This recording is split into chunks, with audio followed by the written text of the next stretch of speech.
सांगली जिल्हा परिषद निवडणुकीत भाजपला 38 जागा मिळतील अशी दरपोक्ती पालकमंत्री चंद्रकांत पाटील यांनी केली होती। प्रत्यक्षात भाजपला 16 जागाच जिंकता आल्या। जत मिरज वगळता भाजपला अपेक्षित यश मिळाले नाही।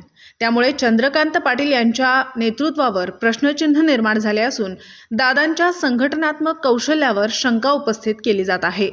सांगली मिरज आणि कुपवाड शहर महापालिका निवडणुकीतही पालकमंत्री पाटील यांनी भाजपला स्पष्ट बहुमत मिळेल, 55हून अधिक नगरसेवक निवडून येतील अशी गर्जना केली होती।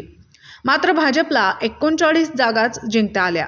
बहुमतासाठी अजितदादा यांच्या राष्ट्रवादीची मदत घ्यावी लागली।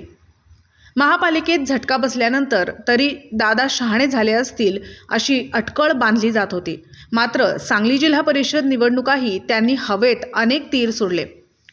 जिल्हा परिषद निवडणुकीत भाजपने खासगी एजन्सीच्या माध्यमातून सर्वे केला असून 32 जागा मिळतील असा अहवाल आहे।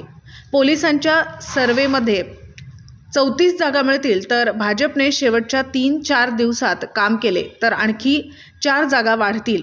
भाजपला 38 जागा मिळतील अशी दरपोक्ती केली होती। दादांचा हा दावा फेल गेला असून भाजपला केवळ 16 जागाच जिंकता आल्या आहेत। यामुळे भाजपचे जिल्हा परिषदेवरील सत्तेचे स्वप्नही धुळीस मिळाले आहे।